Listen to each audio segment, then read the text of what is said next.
Hello friends, कैसे हैं आप लोग। तो मैं आपका दोस्त अरुण आज फिर आ गया हूँ एक और नई वीडियो के साथ में। तो दोस्तों, आज की जो वीडियो है, इस वीडियो में मैं आपको जो अभी 4-5 दिन से नोएडा में जो श्रमिकों द्वारा प्रदर्शन किया जा रहा है अपनी वेतन वृद्धि के संबंध में, अपने काम के घंटों के संबंध में, तो उसी से रिलेटेड आज का ये मैंने वीडियो बनाया है। इस वीडियो में मैं आपको उनकी समस्याओं के बारे में और उनके जो दिक्कतें हैं उनके बारे में कुछ विस्तार से बताने की कोशिश करूँगा।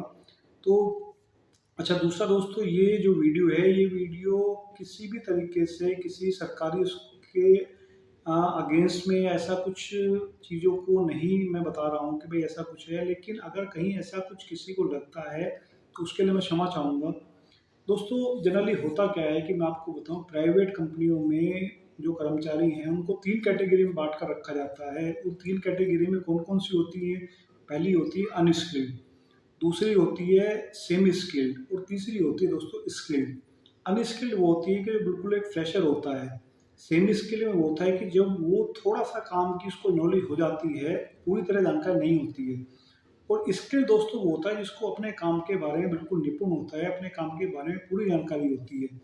तो दोस्तों, इससे रिलेटेड सरकार साल में 2 दफ़ा अप्रैल से लेके 30 सितंबर तक का एक चार्ट निकालती है। उसके बाद 1 अक्टूबर से लेकर 31 मार्च तक का दूसरा चार्ट निकालती है। इसमें जो कर्मचारियों की जो वेजेज़ है, जो सैलरी है, वो चेंज होती रहती है। सरकार महँगाई के अकॉर्डिंग उसके अंदर चेंज करती रहती है और ये हर साल में 2 दफ़ा निकालनी होती है। सरकारी तरफ से निकाली जाती है और हर एक कर्मचारी, हर एक कंपनी को ये अनिवार्य है कि वो इन तीनों सैलरी को अपने यहाँ चार्ट बनाकर उसको अपने जो कक्ष है, जहाँ पर जो भी कर्मचारी आते जाते हैं, जहाँ से उसको हर एक कर्मचारी उस चीज़ को देख सकता है, उस बोर्ड को पढ़ सकता है, वहाँ पर इसको लिख कर लगाना ज़रूरी होता है कि अभी फ़िलहाल में करंट में क्या वेजेज़ चल रही हैं। तो दोस्तों, जनरली ये सब चीज़ें क्योंकि सरकार की तरफ से होती हैं, तो कंपनियाँ इस चीज़ को अपने यहाँ बोर्ड वगैरह सब कुछ बना के रखवाती हैं, लगाती हैं, इस चीज़ को बाकायदा लिख कर रखती हैं। लेकिन दोस्तों, होता क्या है कि जो एक्चुअल स्थितियाँ होती हैं, वो उससे बिल्कुल उलट होती हैं। अब सपोज़ करो कि कहीं सैलरी अभी सरकारी तरफ से, एक्चुअल नहीं बता रहा हूँ, एक आपको एक सिर्फ़ एग्ज़ाम्पल दे रहा हूँ कि सपोज़ करो सरकारी तरफ से जो सैलरी चल रही है अनस्किल्ड की, वो चल रही है 12,000 रुपए। तो उसको जनरली प्राइवेट फ़र्म में होगा क्या कि उसको 8,000 9,000 देकर उसको रख लिया जाता है कि भई अभी तुम्हें काम की जानकारी नहीं है, जब तुम्हें काम की जानकारी होगी तब तुम्हारी सैलरी के बढ़ाने के बारे में सोचा जाएगा। तो इस बात के आधार पर उसको रख लिया जाता है, फिर उसको काम पर लगाया जाता है। और दोस्तों, एक्चुअल में क्या है कि जो टाइमिंग्स होती हैं, वो टाइमिंग्स तकरीबन 8 से साढ़े 8 घंटे की होती हैं, लेकिन कर्मचारियों को फिर भी उसके अलावा मजबूरन ज़बरदस्ती कहें या कैसे भी कहें, 8-8, 10-10, 12-12 घंटे तक उनसे काम कराया जाता है। तो चलिए ठीक है, काम भाई, प्राइवेट जो फ़र्म है, प्राइवेट फ़र्म एक तरीके से जो उसका ओनर है, जिसने उसको खोली है, बेसिकली अपने फ़ायदे के लिए उन्होंने खोली है। एक तरीके से हम कह सकते हैं कि भई जो फैक्ट्री लगा रहा है, बेसिकली अपने फ़ायदे के लिए लगा रहा है। लेकिन अब क्या है कि जो भई तुम्हारे यहाँ काम कर रहा है, जो बंदा जो तुम्हारे यहाँ मेहनत कर रहा है, जिसके काम की वजह से आप आगे बढ़ रहे हो, उसका ध्यान रखना भी ज़िम्मेदारी होती है ना आपकी। लेकिन दोस्तों, जनरली हकीकत में देखा जाए तो ऐसा कुछ नहीं होता है। सिर्फ़ उनसे काम लिया जाता है, काम के अलावा उनको बहुत ज़्यादा, अच्छा, दूसरा, अगर कोई किसी तरीके का भई सैलरी पे बहुत ज़्यादा अगर कोई ज़ोर देने की कोशिश करता है या कुछ बहुत ज़्यादा वो करता है कि भई ठीक है, नहीं मैं काम छोड़कर चला जाऊँगा, उसको जानकारी है या कंपनी को ऐसा लगता है कि भई इसके जाने से कुछ काम पर फ़र्क पड़ेगा, तो उसकी कुछ वेतन वृद्धि करके उस बंदे को रोक लिया जाता है। लेकिन अगर कायदे से देखा जाए तो जो सरकारी अनुमानित आंकड़े होते हैं, उसके अकॉर्डिंग जनरली तनख्वाहें नहीं दी जाती हैं। तो अब दोस्तों, क्या है कि जैसे नोएडा है या गुड़गाँव है या फिर आप कहीं फरीदाबाद है या गाज़ियाबाद है, दोस्तों ये इस तरीके के शहर हैं कि भई यहाँ पे जो एक लिविंग कॉस्ट है, वो लिविंग कॉस्ट अब धीरे-धीरे काफ़ी महँगी होती चली जाती है। सपोज़ करो एक बंदा नोएडा में नौकरी कर रहा है, नोएडा में सपोज करो उसको तनख्वाह मिलती है 10,000 रुपये, तो नोएडा में दोस्तों कम से कम आज की डेट में 4 से 5 हज़ार कम में तो कोई रूम भी नहीं मिलता है। उसके अलावा वो एटलीस्ट 2,000 रुपये अपने खाने पर भी खर्च करेगा, अगर कम से कम भी खाएगा तो एटलीस्ट महीने में उसको 2,000 रुपये खाना खर्चा चाहिए। इसके अलावा भाई वो उसके कम्युनिकेशन का भी है, कुछ अपना लाइफ स्टाइल भी है, कुछ थोड़ा बहुत पैसा वहाँ भी खर्च करेगा। तो दोस्तों अब इतना सब कुछ करने के बाद में सपोज करो एक शादीशुदा बंदा है जो कि यहाँ के नौकरी कर रहा है, उसकी फैमिली गांव में रह रही है, उसके बच्चे हैं, तो वो बेचारा क्या अपनी फैमिली को भेज पाएगा, क्योंकि वो अपना ही पूरा नहीं कर पाएगा तो फैमिली को कहाँ से भेज पाएगा। तो धीरे धीरे दोस्तों ये जो असंतोष है ये धीरे धीरे श्रमिकों के अंदर या प्राइवेट कर्मचारी के अंदर धीरे धीरे काफ़ी बढ़ जाता है, और बढ़ने का ही परिणाम है जो हम नोएडा में और गाजियाबाद में, गुड़गांव में इस तरीके की चीज़ें देख रहे हैं। गुड़गांव में हालांकि हरियाणा सरकार ने इस चीज़ को पहले ही 35% बढ़ाया है साल में। तो ये सब उसी का परिणाम है कि भाई जब आदमी अपनी जो ज़रूरतें हैं वो पूरी नहीं कर पाएगा तो नेचुरली बात है कि उसके अंदर जो विद्रोह है वो उसका जो विद्रोह है वो बाहर निकल के आएगा, क्योंकि जब आदमी की ज़रूरतें पूरी नहीं होती हैं तो दोस्तों कहीं ना कहीं उसका जो इफ़ेक्ट है वो हिंसक रूप में सामने आता है। जैसा कि अभी ये सामने नोएडा में सब लोगों ने देखा है, इसमें काफ़ी जो है मतलब नुकसान भी काफ़ी किया है। कई गाड़ियाँ फूँक दी गई, कई कारखानों में आग लगाई गई, और भी काफ़ी जो है मतलब काफ़ी उग्र प्रदर्शन जो है हुए हैं। तो अब दोस्तों ये जो असंतोष है, जो मन के अंदर का असंतोष है, वो असंतोष निकल कर सामने आया श्रमिकों का कि भाई मेहनत करने के बाद भी, काम करने के बाद भी इतना वो नहीं कमा पाता है कि भाई वो अपना अपने परिवार का भरण पोषण कर सके। तो अच्छा दोस्तों इसके लिए कई फैक्टर जिम्मेदार होते हैं। ऐसा नहीं है कि भाई सरकार इस चीज़ के लिए काम नहीं करती, सरकार इस चीज़ के लिए काम करती है, योजनाएं बनाती है, लेकिन दोस्तों दिक्कत क्या है कि हमारी जो जो जनसंख्या है ना, वो जनसंख्या इतनी ज़्यादा है कि भाई वो जनसंख्या हमारे हर एक बनाई योजना पर पानी फेर देती है। सपोज करो एक बंदा अगर किसी कंपनी में रखा जा रहा है और उसको प्रॉपर सैलरी जो सरकारी आंकड़ों के हिसाब से अगर वो कोशिश करता है मांगने की, भाई मुझे इस हिसाब से सैलरी दी जाए, तो उसको ज़्यादा अगर वो दिक्कत करेगा उसको उठाकर दूसरों को ले जाएगा, कि भाई सबको पता है कि एक बंदा, भीड़ इतनी ज़्यादा है कि एक बंदा जाएगा दूसरा तैयार खड़ा रहता है काम करने के लिए। अब वो कहाँ तक मना करेगा। भाई हो सकता है आज वो ज़्यादा के चक्कर में 10,000 की छोड़ कर चला जाए और कल को बाई चांस उसको काम नहीं मिलता है कहीं पर, तो दोस्तों हो सकता है कि वो दोबारा उसको फिर 8 में आना पड़े। तो ये स्थिति जो हमारी जनसंख्या काफ़ी जो बड़ी जनसंख्या है, ये इसका भी दुष्परिणाम है, क्योंकि ऑलरेडी इतनी लेबर मौजूद है कि भाई सबको काम चाहिए। और प्राइवेट कर्मचारी जो प्राइवेट संस्थाएं होती हैं वो बेसिकली अपना बेनिफिट देखती हैं, भाई उनको बेनिफिट कहाँ हो रहा है, क्योंकि उनको जो भी खर्चा करना है, जो भी कुछ उनको करना है बेसिकली अपने एंड से करना है।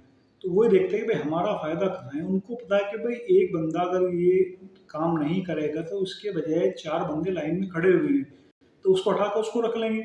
उससे कंपनी में तो कोई ख़ास फ़र्क नहीं पड़ा ना। दूसरा हम अगर ये कहें कि भाई जो सरकार जो नियम बनाती है वो नियम बेसिकली लागू क्यों नहीं होते हैं, क्यों नहीं लागू होने का भी कारण दोस्तों सभी समझते हैं। इस चीज़ को मैं अपने मुंह से नहीं कहना चाहूँगा कि भाई जो हमारा तंत्र है उस तंत्र की सेटिंग से कहो या किसी भी तरीके से इस चीज़ को मतलब डायरेक्टली मैं इस चीज़ को नहीं बोलना चाहूँगा कि भाई ठीक है पैसा चला जाएगा, काम हो जाएगा, चेकिंग में कोई खास फर्क नहीं पड़ेगा, गाड़ी चलती रहेगी इस तरीके से। जनरली यही चीज़ें होती हैं। अगर कोई बंदा ज़्यादा कुछ बोलने की कोशिश करेगा, भाई ठीक है उसको कुछ समय बढ़ा दिया जाएगा, बाद में उसको उठाकर दूसरे बंदे रोक लिया जाएगा। तो क्योंकि भाई ऑप्शंस इतने ज़्यादा मौजूद हैं कि भाई एक बंदा अगर हटता है तो उसकी जगह 10 बंदे मौजूद रहते हैं, तो कंपनियों के सामने ऑप्शन रहते हैं। वहीं अगर जनसंख्या इतनी ज़्यादा नहीं है तो जो ऑप्शंस हैं वो लिमिटेड होते।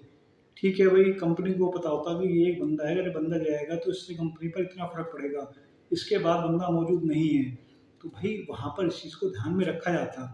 तो दोस्तों मेरे जो कहने का मतलब ये है कि मैं ये नहीं कहूँगा कि भाई जो सरकार दे रही जो बता रही है कि भाई ठीक है सैलरी होनी चाहिए, कंपनी को उसको लागू करना चाहिए। सभी कंपनियों पे ऐसा नहीं है कि भाई सब कंपनियां इस तरीके से करती हैं, लेकिन दोस्तों मैक्सिमम कंपनियों का सबका एक अपना बजट होता है, एक अपनी मतलब सीमित संसाधन होते हैं कि भाई वो हर एक फैक्ट्री उस चीज़ को अफोर्ड भी नहीं कर सकती।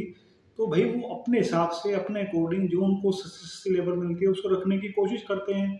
दूसरा दोस्तों, जो मैंने आपको बताया कि मेन कारण वही जो हमारी जनसंख्या है कि भाई नौकरी एक है, करने वाले 10 हैं, काम एक है, खड़े 20 हैं।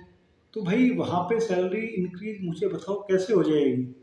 तो अब दूसरा दोस्तों, जैसे यूपी सरकार ने जब ये उग्र प्रदर्शन हुए हैं तो कल सुनने में आया है कि 3,000 तक की सैलरी जो है वो अनस्किल्ड में, स्किल्ड में और सेमी स्किल्ड में तीनों में बढ़ाई हैं। वो अकॉर्डिंग टू कैटेगरी है, लेकिन मैक्सिमम वो अप टू 3,000 है।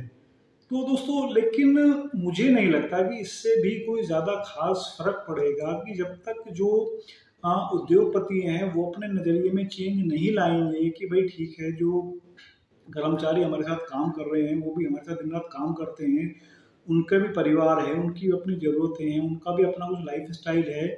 तो ये चीज़ें जब तक एक उद्योगपति नहीं सोचेगा, वो अपने प्रॉफिट्स को कम नहीं करेगा या वो इस बारे में अपने एक यूनिटी लेकर नहीं आएगा, तो भाई सरकार कितनी भी कोशिश कर ले, इन सब चीज़ों पे बहुत ज़्यादा फर्क पड़ने वाला नहीं है।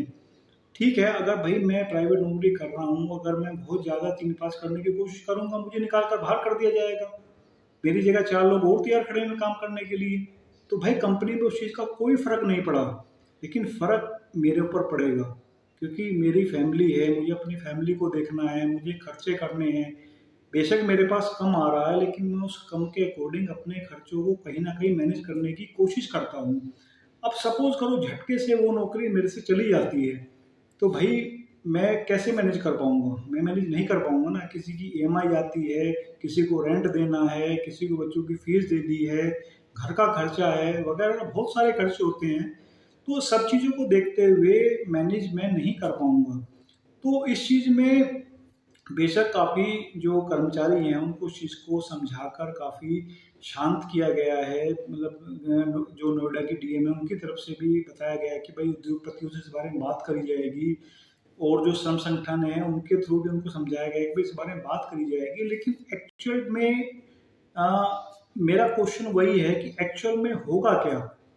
भाई मेरी जो अपनी समझ कहती है वो समझ यही कहती है कि जब तक सिर्फ और सिर्फ उद्योगपति इस चीज़ को नहीं सोचेगा, वो इस चीज़ के बारे में डीपली नहीं जाएगा कि भाई मुझे अपने एम्प्लॉइयों का या मुझे अपने कर्मचारियों का जीवन स्तर को भी सुधारना चाहिए अपने काम के साथ साथ में, तब तक कितनी भी स्कीम्स बन जाएं, कितना भी जो है इस के ऊपर वर्किंग की जाए, उससे दोस्तों बहुत ज़्यादा फ़र्क नहीं, मुझे नहीं लगता पड़ेगा।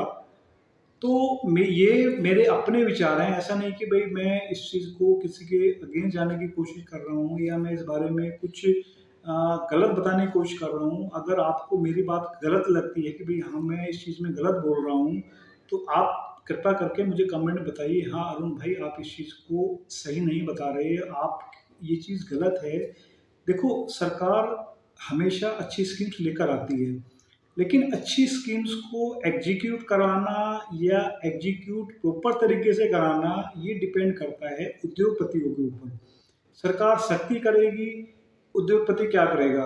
भाई उसकी मान लो 4 फैक्ट्रियाँ, वो एक स्टेट से फैक्ट्री बंद करके दूसरे स्टेट ले जाएगा, दूसरे स्टेट में दिक्कत आएगी तो सीधा चला जाएगा।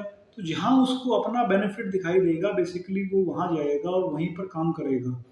तो ये चीज़ तो उसको अपने अंदर हिंट लेकर आनी पड़ेगी कि भाई जो मेरे साथ काम कर रहे हैं, मुझे इनके बारे में भी सोचना चाहिए, मुझे इनके जीवन स्तर को भी उठाना चाहिए, क्योंकि ये लोग मेरे साथ दिन रात खून पसीना एक करके काम करते हैं।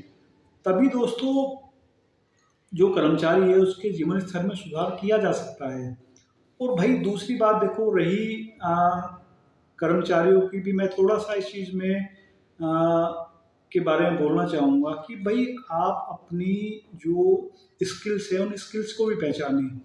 ऐसा नहीं है कि एक बंदे की स्किल्स 10,000 की है, वो कोशिश करता है 25,000 मांगने की। तो भाई ऐसा नहीं कि उसको 25,000 मार्केट में नहीं मिलेगा। तो दोस्तों अपनी स्किल को भी हमें जो जो भी प्राइवेट कर्मचारी हैं, मैं उन सभी से कहूँगा कि अपनी स्किल को भी बढ़ाने की कोशिश करें। देखिए प्राइवेट में पैसा क्या है, प्राइवेट में पैसा आपकी स्किल का है, ना कि आपकी बहुत ज़्यादा डिग्रियों का या आपके बहुत ज़्यादा चार्मिंग लुक का या आपके बहुत ज़्यादा मतलब दिखावटीपन का। एक्चुअल में जो काम है बेसिकली आपकी स्किल्स का है, आपके अंदर कितनी स्किल्स है, आप कंपनी को कितना आउटपुट दे सकते हो, बेसिकली उसके अकॉर्डिंग ही कंपनी आप पर खर्च करने की कोशिश करेगी। काफ़ी ऐसे भी एम्प्लॉय होते हैं कि भाई जिनके बिना कंपनी का काम रुक सकता है, तो कंपनी एनी हाउ किसी भी कीमत उस एम्प्लॉय को अपने यहाँ रोक कर रखने की कोशिश करती हैं। तो मैं फिर ये कहूँगा कि भाई सरकार को दोष देने से कुछ हासिल नहीं होगा, या सरकारी संपत्ति को फूकने से या व्हीकल जलाने से या फैक्ट्री जलाने से या कुछ भी प्रदर्शन करने से बहुत ज़्यादा हासिल नहीं होगा। सिर्फ आप अपनी स्किल्स बढ़ाइए, अपनी स्किल्स बढ़ाने के साथ में हमें अपनी पॉपुलेशन को भी कंट्रोल करना है। सर ठीक है, सरकार का कोऑपरेशन ज़रूरी है। जब तक सरकार कॉर्पोरेट का मतलब ये है कि भाई सरकार को जो प्राइवेट कंपनियां हैं उन पर थोड़ा सा सख्ती के साथ में इन सब नियम्स को लागू करने के बारे में भी एक तरीके से सख्ती करना चाहिए, कि थोड़ा सा डर भी बैठाना जरूरी है। और इसके लिए जो जो मिडिल तंत्र है ना, जो मिडिल तंत्र जब तक ईमानदारी के साथ काम नहीं करेगा तब तक दोस्तों सरकार भी इसमें कुछ नहीं कर सकती। तो जो मिडिल तंत्र है, जो सरकार ने एक मिडिल तंत्र लगाया हुआ है इस चीज़ को सुचारू रूप से लागू रखने के लिए, तो उस मिडिल तंत्र को भी इसके ऊपर काम करना पड़ेगा। तभी इस चीज़ में जो कर्मचारी हैं उनका एक्चुअल में जो उनका लिविंग स्टैंडर्ड है उसमें सुधार किया जा सकता है, उनके वर्किंग स्टैंडर्ड में सुधार किया जा सकता है, उनकी आय बढ़ाई जा सकती है। तो चलिए दोस्तों, वीडियो को ज़्यादा लंबा ना खींचते मैं इस वीडियो को यहीं पर समाप्त करने की कोशिश करूँगा। होप सो जो बात मैंने आपको बताई वो आपको समझ में आई होगी, कि भाई लास्ट में एक छोटा मैं आपको बोलूँगा कि जो प्रदर्शन है ये बस एक तरीके से इसको क्रिया की प्रतिक्रिया ही बोल सकते हैं। तो कोशिश करें कि भाई इस तरीके की चीज़ें भविष्य में ना हो, और उद्योगपति भी अपने एम्प्लॉय के बारे में सोचें, सरकार के साथ वो भी कोऑपरेट करें, ताकि कर्मचारियों के लिविंग स्टैंडर्ड को सुधारने की कोशिश की जा सके। तो चलिए दोस्तों, इस वीडियो को यहीं पे समाप्त करते हैं। बाकी वीडियो आपको अच्छा लगा हो तो वीडियो को शेयर कीजिए, चैनल को सब्सक्राइब कीजिए, ताकि मैं और वीडियो आपके लिए लेकर आता रहूँ। थैंक यू सो मच दोस्तों।